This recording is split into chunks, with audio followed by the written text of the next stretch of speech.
أعوذ بالله من الشيطان الرجيم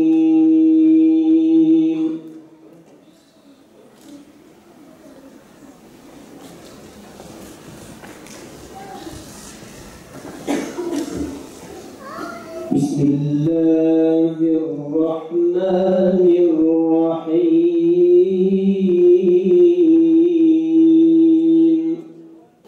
أنت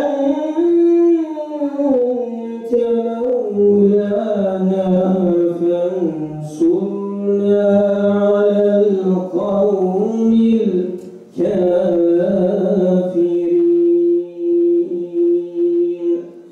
صدق الله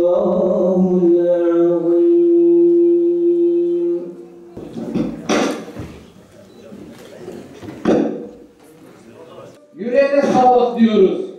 Allah-u Teala bu güzel kelam... Hamd, alemlerin Rabbi olan Allah'a mahsustur. Salat ve selam. Gibi 2015 yılından itibaren Kasım ayını sahabeler ayı Siyonistlerin katliam tarihi. Peygamberleri ve Bismillah, elhamdülillah, ve salatu ve selamu ala Resulillah. Değerli seyircilerimiz, saygıdeğer kanaat önderleri, siyasi parti başkanları, sivil toplum kuruluşlarının değerli başkanları, kıymetli ağabeylerim, muhterem hanımefendiler. Kasım ayı, sahabe ayı, Gazze ve Mescid-i Aksa programımıza hepiniz hoş geldiniz, sefalar getirdiniz. Peygamber Sevdaları Vakfı olarak 10 yıldan fazladır her yıl düzenlediğimiz Kasım ayı, sahabe ayı etkinliklerimiz devam etmektedir. Bu yılda Filistin'de, Gazze'de yaşanan ve devam eden insanlık düşmanı İsrail'in vahşet, soykırım nedeniyle programımıza Mescid-i Aksa ve Gazze'yi eklemeden es geçemedik. Çünkü Mescid-i Aksa'yı anlamak, Gazze'yi anlamak, İzzet-i Erkasan'ı anlamak ve bu mektepte yetişen cengaverleri anlamak, yine yeryüzünü aydınlatan sahabelerin muallimi ve tevhid öğretmeni Hazreti Muhammed sallallahu aleyhi ve sellemi ve kıyamete kadar rol model olacak seçkin sahabeleri anlamaktan geçmektedir. Sahabeler ve El-Kasam direnişçileri birbirinden ayrı şeyler değillerdir. İkisi de aynı kaynaktan beslenen seçilmiş topluluklardır. Kudüs davasına hizmet edecek, Gazze'nin özgürlüğüne katkı sağlayacak, Kudüs ve Gazze'yi haklarının gündemine getirmek, tanıtmak, gündemde tutmak, Kudüs özgürlüğüne kavuşuncaya kadar tüm zamanımızı değişmez gündemi olacaktır inşallah. Kudüs'ün özgürlüğü, hakların özgürlüğü demek, ümmetin özgürlüğünden demektir. Kudüs özgür olmadan dünya rahat yüzünü görmeyecektir. Bunun için sözü fazla uzatmadan konuyu Peygamber sevdalıların düzenlenmiş oldukları bu tür etkinliklerin önemine ve önümüzdeki Şubat ayında yapılacak siyer sınavına getirmek istiyorum. Bu sınav çocuklarımızın Efendimiz Hazreti Muhammed sallallahu aleyhi ve sellemin tevhid öğretmeninin hayatını öğrenerek yeni Ebu Beygelerin, Selahaddinlerin, Hüseyinlerin, Fethi Şikakilerin, Yahya Ayaşların, Mellezekilerin ve Şeyh Ahmet Yasinlerin yetişmesi demektir. Bunun için değerli ebeveynlerimizden bu işi ciddiye almalarını istirham ediyoruz. Peygamber sallallahu düzenlemiş oldukları bu tür programların hayırlara, sahabe hayatlarını kendimize örnek almamıza ve Mescid-i Aksa'nın Kudüs'ümüzün özgürlüğüne vesile olmasını Yüce Allah'tan temenni ediyorum. Tekrar hepiniz bu programımıza hoş geldiniz. Rabbim bu programımızın hayırlara vesile olmasını Yüce Rabbimizden niyaz ediyoruz. Esselamu Aleyküm ve Rahmetullahi ve Berekatuhu. Zübeyir İbni Avvam kimdir? İslam'ın nesidir? Bundan söz edeceğiz biraz ama ondan önce peygamberi bir yere oturtalım. Peygamber bu dinin neresidir? Onu bir protokoldaki yerine oturtalım da Zübeyir nereye oturacak? Zübeyir kim oluyor? Öyle görelim. Muhterem kardeşler, bizim inancımıza göre tarih boyu Allah-u Teala Resuller göndermiştir, Nebiler göndermiştir ve insanlığı uyarmıştır. Bu ta İsrailoğullarının epeyce sonuna kadar devam etmiştir. Ve bir gün gelmiş Allah-u Teala artık İsrailoğullarından peygamber gönderme işini noktalamıştır. Burası çok önemli. Bir gün gelmiş, kim o? Hazreti İsa. İyi dikkat edin, Hazreti İsa İsrailoğullarına gönderilen bir peygamberdir. İyi düşünün. Bismillahirrahmanirrahim. Ve izgâle İsa ibn Meryem ya beni İsrail inni Resulullah ileykum musaddiqan lima beyne yedeyye minet tevrati ve mübeşşiran bir rasulin ye'ti min ba'di ismuhu Ahmet. Burayı kavrayın. İsa aleyhisselam İsrail oğullarına gönderilen son peygamberdir. Allah'ın onlara son olarak tanıdığı bir şans mı dersiniz, fırsat mı dersiniz? En son İsrailoğullarına gönderilen peygamber Hazreti İsa aleyhisselam'dır. Ve onu da reddettikleri için, yalanladıkları için, öldürmeye yeltendikleri için, annesi Hazreti Meryem'e iftira ettikleri için iyi dikkat edin, Allah-u Teala noktalamıştır, bitirmiştir. Dikkat edin, 2000 yıldan bu tarafa İsrailoğullarına bir peygamber gelmiyor, gelmeyecek de zaten. Ta o zamandan noktalamıştır. Bitmiştir. Şimdi burada konumuzun sonu ama sonda söyleyeceğimizi başta söyleyelim. Allah-u Teala bu adamlara, bu İsrailoğullarına Nil Nehri ile Fırat Nehri arasını vaat etmiş olabilir mi? Hele hele Hazreti İsa'dan sonra, Hazreti Muhammed Aleyhisselam'dan sonra demek bunlara Allah bu Nil ve Fırat arasını vaat edecek, öyle mi? Ne diye? Madem ki siz benim Resulüm İsa'yı reddettiniz, Meryem'e iftira ettiniz, o halde ben de size bu Mezopotamya'yı veriyorum. Böyle bir düşünce olabilir mi Allah aşkına? Aklınıza yatıyor mu? Hele hele Hazreti Muhammed Aleyhisselam'ı reddedecekler. Ondan sonra da Allah bunlara dünyanın önemli bir yerini vaat edecek. Aha buraları size veriyorum. Niye? Benim Muhammed'imi reddettiğiniz için. Öyle mi? Öldürmeye yeltendiğiniz için. Öyle mi? Bu kadar aptal, bu kadar ahmak ve bu kadar gerçekten kardeşler beyinsiz insanlar olamaz diyecekler. Diyeceksiniz ki ya hocam bu Yahudiler. Yani Yahudi siyasetçiler dünyanın en önemli akıllı siyasi. Yalan kardeşler. Kendi kendimizi kandırmayalım. Hani onlar inanıyor ama biz inanmayalım. Niye? Dünyada en aptal, en beyinsiz liderler Yahudi liderleridir. Niye biliyor musunuz? 2'de bir kendi kavimlerini katliama uğratmışlardır. 2'de bir katliama uğratmışlardır. Yani her 90 senede, 80 senede Yahudiler dünyada çiğnenmiştir, tepelenmiştir. Katliama uğramıştır. Bunların sebebi de liderleridir.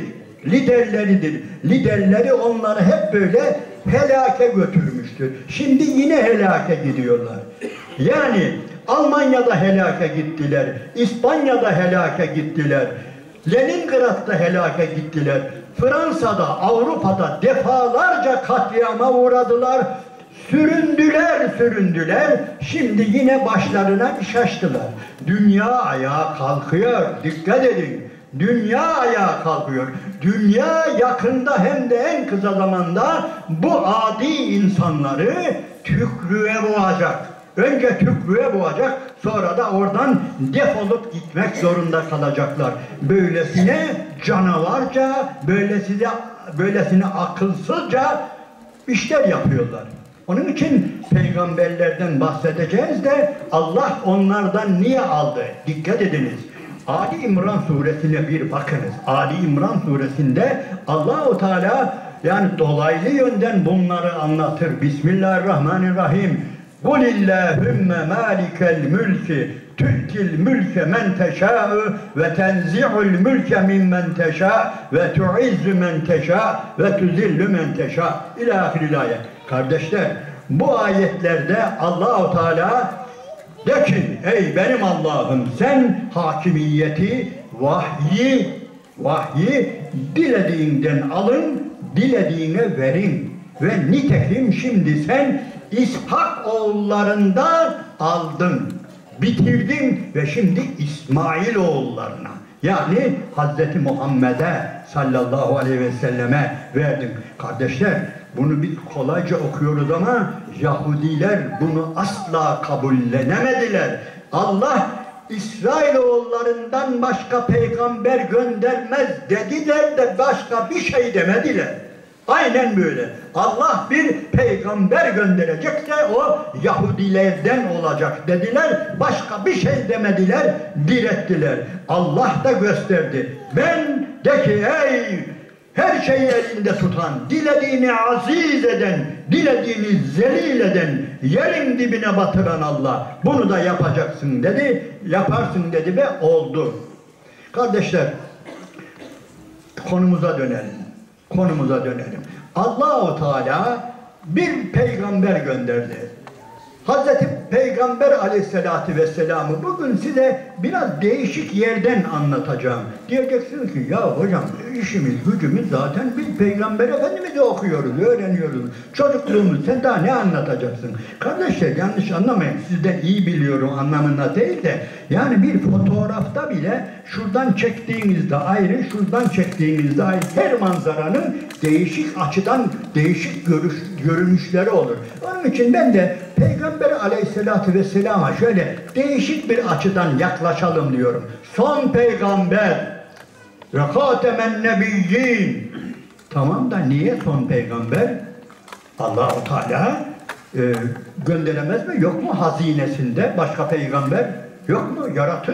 Yaratır Allah-u Teala. Güzel insanlar yaratır ve onlardan yine peygamber yapar. Niye son peygamber? Bunun birçok cevabı var. Birincisi gerek yok başkasına. Burası çok önemli. En önemli cevap kıyamet gününe kadar başka bir peygamberin gelmesine gerek yok. Ya peki hocam Hazreti İsa son peygamber olsaydı, Hazreti İsa Aleyhisselam en son peygamber olsaydı olamazdı. Haşa, küçüklüğünden değil bakın, dil uzatmıyorum. Eksikliğinden değil. Ya niye? O örnek olacak bir hayatı insanlara sergileyemedi. Niye? Beceriksizliğinden mi? Hayır. Kafirler dillik vermediler ki. İyi dikkat edin. Hazreti İsa hani bugünün emniyetinde deniliyor ya Interpol'ün kırmızı bültenle aradığı adam diye. Hazreti İsa öldürülmek için kırmızı bültenle aranıyordu. Hem Yahudiler öldürtmek istiyor hem Roma. Dikkat edin Roma İmparatorluğu'nun hakim olduğu, İsrailoğullarını işgal ettiği bir dönemde geldi Hazreti İsa. Peki bu ne demek? Bu şu demektir. Hazreti İsa insanlığa her yönüyle ey insanlar bakın bana benzeyin. Her yönüyle bana benzeyin diyemedi. Niye diyemedi? Fırsat vermediler ki. Ey insanlar baba dediğiniz benim gibi olabilir. O benim gibi olur ancak. Diyebildi mi? Diyemedi, görmedik babalığını. Ey insanlar, ey bayanlar, koca dediğiniz benim gibi olur. Diyemedi. Dedirtmediler. Aranıyor, öldürülecek. Başka komutan dediğimiz benim gibi olur. diyebildi mi? Diyemedi. Dede dediğimiz benim gibi olur diyebildi mi? Diyemedi. Devlet başkanı dediğimiz, halife dediğimiz benim gibi olur diyebildi mi Hazreti İsa? Olmadı. Haşa, bunlar onun eksikliğinden değil. O fırsatı tanımadılar. Onun için dünyaya yeni bir ve bütün bu saydıklarımı gösterecek bir peygamber gelmesi lazım. Demek ki bu saydıklarımı, babalık nasıl olur, kocalık nasıl olur, dedelik nasıl olur, hakimlik nasıl olur, savcılık nasıl olur, komşuluk nasıl olur, devlet başkanlığı nasıl olur, bütün bunları, tüccarlık nasıl olur, ticaret nasıl olur, bunları gösterecek bir kişiye ihtiyaç var ve bunları da yaşaması lazım. Onun için Allah-u Teala son peygamberi gönderdi. Son peygamber olarak birini daha gönderdi ve onu gönderirken adeta bize şöyle dedi: ey insanlar, şimdi izleyin. Ben bir peygamber gönderiyorum. Ben ahir zaman peygamberini, kıyamet gününe kadar bir daha hiç peygambere ihtiyaç duymayacağımız şekilde bütün insanlığı doyuracak bir peygamber gönderiyorum. Nerede? Çağlayanların, boğazların, kıyıların olduğu yerden mi? Yok. Takır takır kuru çölde, kayaların arasında, Mekke'de. Peki başka? Ey insanlar, dikkat edin. Ben bir peygamber gönderiyorum ve o peygamber madde bir, babasını göremeyecek. Babasızlığın ne olduğunu öyle bir hissedecek, öyle bir yaşayacak ki yetimlik nedir diye. Babasız büyümek, babasız doğmak, yani annesinin karnındayken babasını kaybetmek, bu acıyı yaşayanlar bilir. Başka? Annesine de doyamayacak. Evet, Allah'ın Resulü annesine de doyamadı. Bakmayın kitapların 6 yaşında annesini kaybetti dediğine de. Doğru da ama iyi dikkat edin. 6 yaşın zaten Peygamber Aleyhisselatü Vesselam'ın 2,5 yılı Hazreti Halime ile geçti. Annesinin yanında 2,5-3 yıl kaldı, zaten 1 yılını da hiç aklı ermeyebilir. Yani Peygamber Efendimiz annesinden fazla bir şey bahsedemiyor. Niye? Zaten 6 yaşında kaybetti, 2,5 yaş onun yanında değildi. Onun için yani anasına da doyamadı. Öksüz büyüdü, yetim büyüdü, fakir büyüdü. Öylesine yoksulluk içerisinde büyüdü ki kardeşler. Niye? Çünkü Allah-u Teala şöyle dedi: benim göndereceğim son peygamber özellikle gariplerin, yetimlerin, öksüzlerin, kimsesizlerin peygamberi olacak ilk etapta. İyi dikkat edin. Ben bu Resulümün erkek çocuklarını alacağım, yaşatmayacağım. Olacak çocukları ama yani İbrahim'di, Kasım'dı, Abdullah'dı. 3 tane erkek çocuğu oldu okuduğumuza göre, hiç yaşamadı. 1 yaş, 1,5 yaş vefat etti. Ama o Resulün evini kızlarla doldurdu. O Resulün evini eşlerle doldurdu, halalarla doldurdu, teyzelerle doldurdu. Niye? Çünkü dünya tarih boyunca en çok taşın altına giden, ezilen, kahrolanlar genellikle kadınlardı. Onun için Allah-u Teala öyle bir Resul gönderdi ki, söylediğim gibi evini, barkını, her yerini bayanlarla, kızlarla doldurdu. Ey dünya, izleyin! İzleyin benim Resulümü.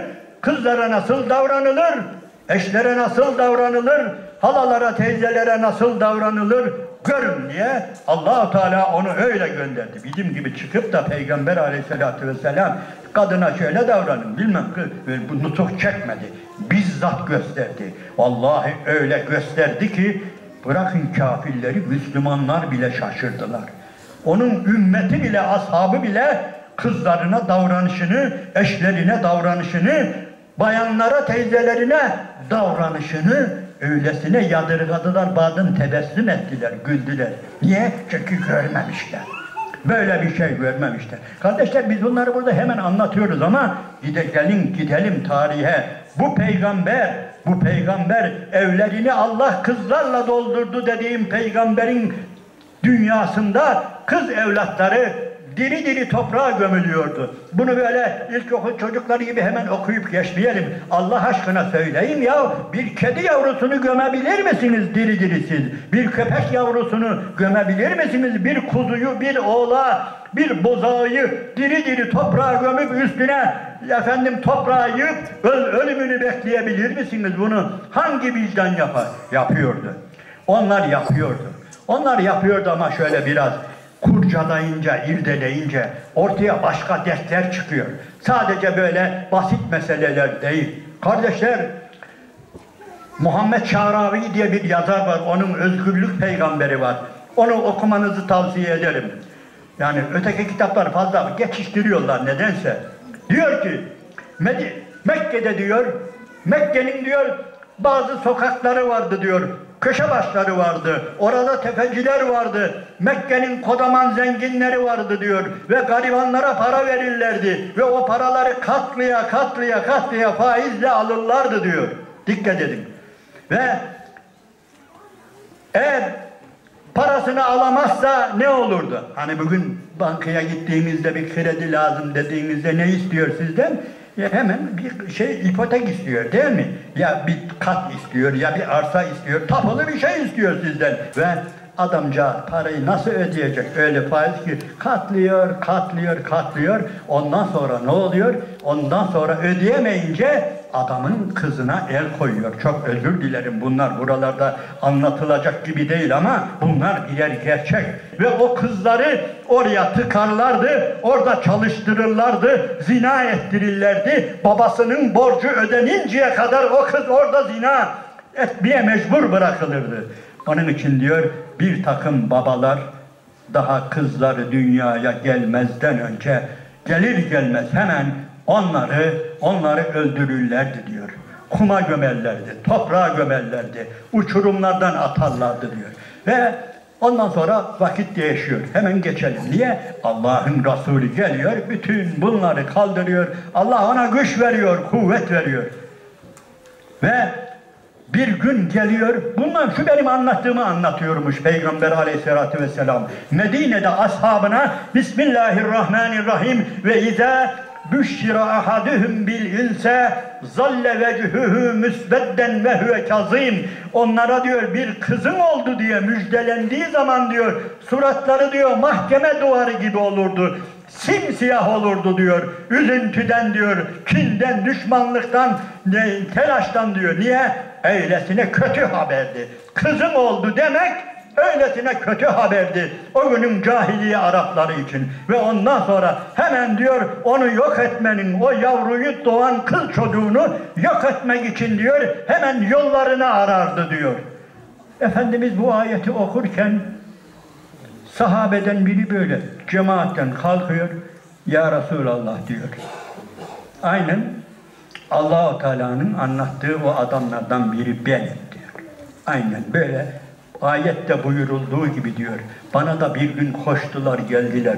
Kızım oldu dediler diyor. Dünya yıkıldı diyor. Benim dünyam yıkıldı. Ne yapacağımı şaşırdım. Hemen eve koştum diyor. Aynen şu anlattığını Peygamber Efendimiz dinliyor. Camideki, mescidindeki bütün Müslümanlar dinliyor. Eve koştum diyor. Ve hanımdan baktım ki gerçekten kız doğurmuş. Hanımdan alıp bunu toprağa gömmek için yapacaktım, vermedi. Yalvardı diyor. Ya ne Allah'tan kork ya. Bak hele göğüslerimde süt var ya. Ben ne yapayım bu? Sen ne demek istiyorsun? Böyle şey olur. Bana vermedi diyor. Beni atlattı diyor. Ondan sonra diyor, ana diyor ben diyor dışarı çıkamıyordum. Veya çıktığımda insan yüzüne bakamıyordum. Ey Allah'ın Resulü diyor. Ve ondan sonra vakitler geçti. Aradan epeyce geçti diyor. Çocuk büyüdü diyor. Bu yavrular kadar. Belki ilkokula falan gidecek o çağa geldi diyor 5-6 yaşlarına. Bir gün geldim ki yok ediyor. Annesi yok evde. Kız evde annesi yok. Hemen fırsatını buldum. Şuna bir bakın hele daha zalimin içinden kini, öfkesi, cahilliği daha gitmemiş. Ondan sonra aldım diyor. Ey Allah'ın Resulü aldım diyor kızı diyor. Gel pikniğe gidelim. Seni pikniğe götüreceğim diye aldım kızımı diyor. Öldürmeye götürüyorum. Yavrunun bir şeyden haberi yok diyor. Gittik dolaştık. Gömülecek gibi değil diyor. Çocuk biraz büyük, toprağa gömülmez artık diyor. Bu mutlaka bir uçurum bulacağım. O uçurumdan aşağı atacağım. Aşağı düştüğü yerde de biraz sert kayalar falan olacak ki ölecek. Aradım diyor. Öyle geziyoruz. Yavrumun eli de elinde diyor. Hiç diyor bırakmıyor diyor. Ondan sonra sonunda bulmuş. Bir uçurum buldum diyor ya Resulallah. Anlatmakta inan insan güçlük çekiyor. Buldum diyor bir yudu uçurum. Ondan sonra diyor böyle sağa sola bakıyor gibi diyor şey yaparken kızın yani fırsatını kolluyorum diyor. Ondan sonra bir de baktım fırsatını buldum ve tekmeyi vurduydum diyor ya Resulallah. Çocuk gitti aşağıya ve kafası taşlara da çarptı ve oraya öldü diyor. Ve yalnız diyor ey Allah'ın Resulü. İki şey diyor hiç unutamıyorum diyor. Birincisi diyor çocuk diyor uçuruma giderken diyor ben tekmeyi vurunca diyor öyle bir baktı diyor. Yavrumun kızımın o bakışlarını hiç şu anda unutamıyorum. Gözümün önünden gitmiyor. Bir de diyor uçuruma giderken diyor yavrunun parmakları avucumdaydı diyor. Öyle bir kaydı ki diyor avucumdan. Şimdi hala diyor böyle parmaklarımı birbirine sürttüğümde kızımın eli aynen avucumdaymış gibi hissediyorum ey Allah'ın Resulü diyor. Efendimiz ağlıyor, ağlıyor. Sahabe öfkeleniyor ötekiler. Ya nereden çıkarttın ya bu anlatma işini? Üzdüm, Allah'ın Resulünü üzdüm. Kes, yeter artık anlatma diyorlar. Bakıyorlar ki Efendimiz ağlıyor ama Efendimiz yine ayağa kalkıyor. Anlat diyor, devam et diyor, susun diyor. Anlat, bir daha anlat, bir daha anlat diyor. Kardeşler, bunlar birer hikaye değil. Gerçekten o kadar çok olmuş ki, o kadar çok vuku bulmuş ki, işte böyle bir günde geldi o peygamber. Ve geldi de ne yaptı? Geldi, Hazreti Ayşe diyor, dikkat edin. Biri evladını böyle diri diri uçurumlardan atan bir dünya, bir de Muhammed Aleyhisselam'ın dünyası. Diyor ki Hazreti Ayşe annemiz, Allah'ın Resulü diyor, hiç kimseye ayağa kalkmazdı diyor. Yalnız diyor Fatıma hariç diyor. Fatıma içeri girdiğinde diyor, Efendimizin odasına girdiğinde diyor, Efendimiz ayağa kalkardı, hemen koşardı diyor, onu kapıda karşılardı diyor, sarılırdı diyor, boynundan, boğazından, alnından, yüzünden öperdi diyor. Evet kardeşler, İslam budur, peygamber budur ve peygamber bugün dünyada yani öyle bir dünyada yaşıyoruz ki yani gün geçmiyor ki eşini öldüren, kızını öldüren, bilmem ne yapan yani bir haber duymayalım. Her gün bunları duyuyoruz. İşte biz böyle bir dünyaya Allah'ın Resulünü anlatmak üzere görevliyiz. Çünkü sohbetin başında bir cümle eksik bıraktım. Dedim ki niye son peygamber? Yok mu başka dedik. Başka peygamber gönderemez mi Allah-u Teala? Gönderebilir. Niye göndermedi? Yeter dedik. O her şeye yeter. Hatta da kitabından bahsetmedik. Kur'an'ın kıyamet gününe kadar duracağından bahsetmedik. Bir de o var. Başka ne var? Bir de yanlış anlamayın veya şımarmayın. Bir de biz varız ya. Niye peygamber? Biz yok muyuz? Allah-u Teala, biz şu anda var ya, peygamberin olmadığı günlerin peygamberleriyiz ha. Yanlış anlamayın, abartmıyorum. Çünkü Allah bize bu görevi verdi. Bismillahirrahmanirrahim. وَكَذَٰلِكَ جَعَلْنَاكُمْ اُمَّةً وَسَطًا لِتَكُونُوا شُهَدَاءَ عَلَى النَّاسِ وَيَكُونَ الرَّسُولُ عَلَيْكُمْ شَهِيدًا. Allah size işte vasat bir ümmet, dengeli bir ümmet, adaletli bir ümmet kıldı ki bütün insanlığın üzerine şahit olasınız. Nasıl şahit olacaksınız? Aynen şöyle. Kardeşler, hani Kur'an okuyanlar, meal okuyanlar azıcık bilirler. Hani Kur'an'da kafirlerin, günahkarların cehenneme atılma sahneleri var biliyorsunuz. Zümer suresinde var, Tebareke suresinde var, Büyük Tebareke'de, Furkan'da var, Enam'da var, Vad'da var, ne var? Oralarda cehennemlikler cehenneme atılırken ne olur? Zebaniler soruyor onları. Hem diyor tutar atarlar. Ondan sonra elem ya'tikum rusulun minkum yetlûne aleykum âyâti rabbikum ve yunzirûnekum liqâe yevmikum hâzâ. Size bir peygamber gelmedi miydi? Size bir uyarıcı gelmemiş miydi? Böyle bir cehennemin varlığını haber veren birileri gelmemiş miydi? Deyip atacaklar. Peki soruyorum, günümüzün kafirleri cehenneme atılırken bu soru sorulacak mı? Elbette sorulacak. Allah'ın bir adaleti varsa sorulacak. Onlara ne denecek? Onlara da aynen şöyle denilecek: ey şu anda cehennemi hak eden zavallı! Hiç senin yanında Muhammed ümmetinden biri yok muydu sallallahu aleyhi ve sellem?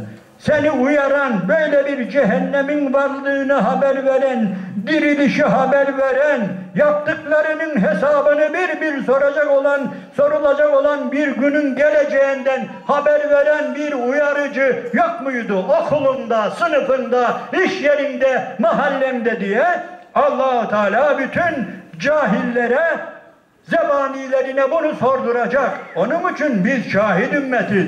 Onun için kıyamet gününe kadar peygamber gelmemesinin bir sebebi de biziz. Biz varız. Hocam biz yapıyor muyuz? Allah'ın izniyle yapanımız çok. Hiç merak etmeyin.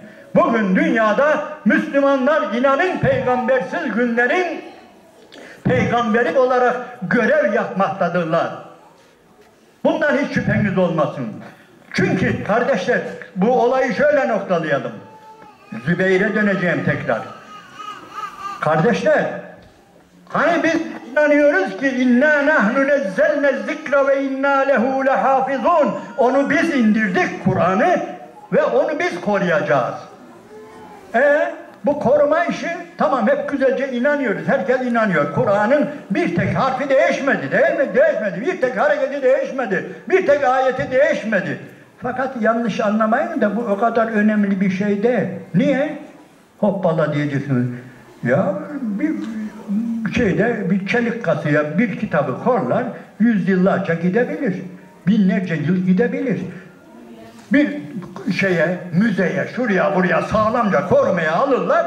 Hiç değişmedi. Bak daha işte şu Homeros'un yazdığı, şu Eflatun'un, Aristo'nun yazdığı felsefe kitabı bak ta o günkü aynı diyebilirler. Bu önemli değil. Ya önemli olan nedir? Önemli olan şudur. Peygamber aleyhissalatü vesselam buyuruyor ki فَوَالَّذ۪ي نَفْس۪ي بِيَدِ beni yaratan Allah'a yemin ederim ki diyor لَا تَزَالُ طَائِفَةٌ مِّنْ اُمَّتِي ظَاهِر۪ينَ عَلَى الْحَقِّ لَا يَضُرُّهُمْ men halefehum ev la yedurruhum men yaktülhum. Beni yaratan Allah'a yemin ederim ki kıyamet gününe kadar benim ümmetimden ciddi bir grup hep hak üzere olacak. Tam hak üzere olacak. Yani sadece Kur'an değil, kıyamete kadar gidecek olan, o Kur'an'ı olduğu gibi güzelce anlayan, Allah'ın istediği gibi anlayan, Allah'ın istediği gibi yaşayan bir grup bu ümmet içinde mutlaka kıyamet gününe kadar var olacak, devam edecek diyor. Onun için diyoruz ki peygamber değil sadece kıyamet gününe kadar insanlığa örnek olacak ya. Ebu Bekir'iyle, Ömer'iyle, Zübeyir'iyle, Ali'siyle olacak ki onun için biz şuna inanıyoruz. Sadece Kur'an değil, hem Hazreti Peygamber hem de onun ashabı da kıyamet gününe kadar örneklikleri devam edecek. Onun için Zübeyir İbni Avvam da bunlardan birisidir. Yerine koyduk değil mi kim olduğunu? İsrailoğulları Hazreti İsa'dan 63 yıl sene önce işgal edildiler. Ondan daha bugüne kadar en az tam 2000 yıl devlet olamadılar. 2000 yıl süründüler. Dünyanın çeşitli yerlerinde süründüler. Ayak altında süründüler. Niye? Onu hak ettiler çünkü. Onun için hiç korkmayın. Allah onları öyle mahvu perişan edecektir ki, yani çünkü ortada, her şey ortada. Öylesine korkaklar onlar. Bakmayın. Yani bir binayı yerle bir etmeden inemiyor ya oraya. İnemiyor. Burada kim var diyemiyor. Dikkat dikkat edin. Daha gidemediler ya. Bu kadar, yani bu kadar bomba, milyonlarca liralık bomba Amerika bir taraftan, İngiltere, Fransa bir taraftan yağdırdığı halde bizim bir yiğidimizin karşısına geçip çık ortaya diyemediler. Böylesine korkaklardır ve onun için Allah'ın izniyle Allah bize gösterecektir onların yok oluşunu, yıkılışını, gidişini, dağılışını bize Allah-u Teala gösterecektir inşallah. Vallahi azıcık sıkışınca İsrail'in havaalanları doluyor. Bütün Yahudiler oradan kaçmak için, Amerika'ya, Avrupa'ya kaçmak için hepsi havaalanlarını dolduruyor. Niye? Çünkü oturdukları ev kendilerinin evi değil. O bahçeler kendilerinin değil, hırsızlık, eşkıyalıkla, haydutlukla el koymuşlar. O evlerin sahipleri de hemen etraflarında, birazı Ürdün'de, birazı nedir? Yine Filistin'de, şurada, burada uzaklara da gitmediler ve gelecekler. Aynen, düşünebiliyor musunuz? Siz bir otomobil çaldınız, geziyorsunuz ama içiniz rahat değil. Niye? Hemen bir yerde bir trafik çevirecek. Ondan ruhsat soracak, bilmem ne soracak. Kimin bu? Aynen bunlar da böyle. Bir gün bunun hesabı sorulacak. Onun için kaçıyorlar, kaçacaklar. Öyle beklemeyin ki bunlar buraları şöyle böyle aldılar. Alamazlar. Hırsızlar uyuyamazlar, yürüyemezler. Vallahi dışarıda yürüyemeyecekler, göreceksiniz. Dünya bunların yüzüne tükürecek. Bütün dünya uyanıyor. Allah öyle bir savaş verdi ki şu anda, inanın biz bilmiyoruz ama Allah-u Teala öyle Müslümanlara büyük bir rahmet verdi. Evet, yani bir kısmının canını aldı ama onlara öyle bir rahmet verdi ki vallahi dünya uyanıyor. Yani hiç böyle Kur'an-ı Kerim satıldığını görmedik Avrupa'da diyor. Öylesine çok satılıyor. Öylesine İslam'a girenler öylesine çoğalıyor. Onun için muhterem kardeşler, kimse sizin moralinizi bozmasın. İyiye gidiyoruz. Allah aşkına en çok neden korkuyorsun? Hepsinin defterinin birinci listesinde İslam. Niye? İslam geliyor. Halbuki bizimkiler de gidiyor zannediyor. Ne ya eski günler, ne eski günler ya. Vallahi şu günler çok daha iyi günler. Çok daha iyi günlerde yaşıyoruz. Daha da iyi günler göreceğiz. Yani öylesine iyi günler göreceğiz ki ben onun için dualarımızı ya Rabbi günümüzden hayırlı getir. Evlatlarımızı bizden daha hayırlı insanlar eyle, torunlarımızı da evlatlarımızdan daha hayırlı insanlar eyle. Olur mu? Olur tabii. Oluyor da. Vallahi öyle kızlarımız, öyle yavrularımız var ki annelerini geçtiler.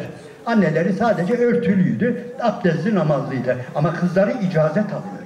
Kızları öylesine ilim sahibi oluyor ki onun için Allah'tan niyazımız ya Rabbi bu güzel günleri bize göster ve ya Rabbi bu güzel günlerin olmasında, Gazze'nin zafere ermesinde bize de bir nasip ver. Bizim de katkımız olsun, bizim de emeğimiz olsun. Allah'ın selamı, rahmeti, bereketi üzerinize olsun. Gel düşlerime, gel ey efendim, yanar yüreğim,